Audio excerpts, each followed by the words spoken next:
అగ్రగామిగా ఉండే విధంగా పరిపాలన చేసి చూపిస్తాం పవన్ గారు. ప్రజలు నచ్చారు, ప్రజలు నమ్మారు. ఆ నమ్మకాన్ని మేము ఒమ్ము చేయకుండా ఖచ్చితంగా వాళ్ళకి ఏది అవసరమో ఇవాళ ఆల్రెడీ ఇవాళ అన్నదాత సుఖీభ వేశాం. వాటర్ కూడా ఈ సంవత్సరం ముందే ఒక 20 రోజుల ముందే రైతులకు వాటర్ ఇవ్వాలనే ఒక ఆలోచన కూడా జరుగుతుంది గవర్నమెంట్ లో. ఎప్పుడూ కూడా పల్లెలు పచ్చగా ఉండాలి, పచ్చగా ఉండాలనేది సామెతలా చెప్పుకోవటం కాదు, ఆ పచ్చగా ఉండే విధంగా ఆ ప్రణాళికలు వేస్తున్నాం. పోలవరం కడతాం ఖచ్చితంగా. పోలవరం కంప్లీట్ అయిందనుకోండి మన రాష్ట్రానికి నీళ్ళ ఇబ్బంది లేకుండా ఉంటది. ఖచ్చితంగా రైతుల ముఖంలో ఆనందం చూడగలిగినప్పుడే ఎప్పుడైనా సరే ప్రభుత్వాలు పచ్చకున్నట్లు లెక్క. ఆ విధంగా ఆ దిశగా అడుగులేస్తూ ముందుకెళ్తున్నాం. ఖచ్చితంగా 100% చేస్తాం. చేసిన తర్వాత ప్రజలు ఫరెవర్ అన్నట్టుగా కూటమి ప్రభుత్వం అనేది ఫరెవర్ గా రాష్ట్రంలో ఉండాలి. ఎందుకంటే స్వపక్షము ప్రతిపక్షం రెండు మీరే కదా. చేస్తాం ఖచ్చితంగా. అవసరమైతే నేనేస్తానండి. ఇప్పుడు నేనున్నాను. నేనేమి ప్రభుత్వంలో ఉన్నాం కదా మా వాళ్ళు తప్పు చేస్తున్నారు సమర్థించే ప్రశ్న లేదు. మా వాళ్ళు తప్పు చేస్తే ఖచ్చితంగా మీ టీవీ సాక్షిగా చెప్తున్నా, ఖచ్చితంగా ఎక్కడైనా తప్పు చేస్తే ఆ తప్పును ఖచ్చితంగా బహిరంగంగానే విమర్శిస్తాం. ఎందుకంటే ఏదో సీక్రెట్ గా విమర్శించేది కూడా కాదు.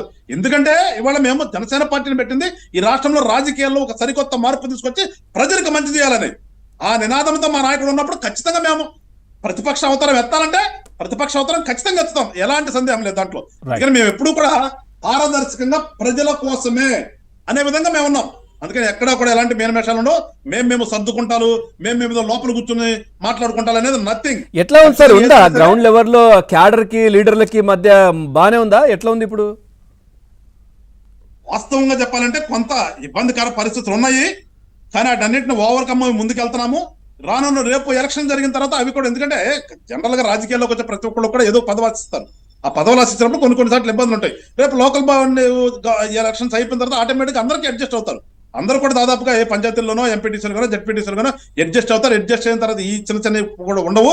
అప్పుడు అందరం కలిసి ఈ రాష్ట్రం అభివృద్ధికి అందరం తోడ్పడతాం. రైట్. సాహెబ్ గారు, ముఖ్యమంత్రి గారు కూడా కొద్ది మందికి అంటే కొంచెం క్లాస్ తీసుకున్నట్టుగానైతే తెలుస్తూ ఉంది. అంటే కొద్దిగా జాగ్రత్తగా పని చేసుకోవాలి అన్నట్టుగా. అంటే స్థానిక సంస్థల ఎన్నికలు, సో ఖచ్చితంగా మనం అన్ని గెలిచినాం, ఇది కూడా గెలవాలి అనేది ఒకవైపు. ఇంకోవైపు జగన్మోహన్ రెడ్డి గారు మాత్రం ఎక్కడా దీనికి సంబంధించి నిన్న పెద్ద హడావిడే లేదు. జనరల్గా ఏదైనా ప్రతిపక్షం కాకపోయినా అధికారంలో లేకపోయినప్పుడే ఇంకా హడావిడి ఎక్కువ చేయాలి. పార్టీ ఆవిర్భావ దినోత్సవాలు కావచ్చు, ప్రజల్ని కలుపుకోవడం, తర్వాత శ్రేణుల్ని వాళ్ళకు మోటివేట్ చేయడం, ఉత్తేజపరచడం, వాళ్ళని ఏ విధంగా ముందుకెళ్ళాలి, మనం ఏం చేస్తున్నాం, మన ప్రణాళికలు ఏంటి, ఇవన్నీ చెప్పే అవకాశం ఉంటుంది. కానీ అట్లాంటిది ఏమీ లేదు నిన్న. మరి ఎట్లా చూస్తారు ఇదంతా? పవన్ గారు, తమరికి ప్యానెల్లో ఉన్నటువంటి సీనియర్ అనలిస్ట్ వర్స్మల్ శ్రీనివాసరావు గారికి, కాది వెంకటేశ్వరరావు గారికి, ఏబిఎన్ వీక్షకులందరికీ కూడా నమస్కారం అండి. సార్ నమస్తే. పెద్దలిద్దరూ చాలా క్లియర్ కట్ గా చాలా విషయాలు ప్రస్తావించారండి.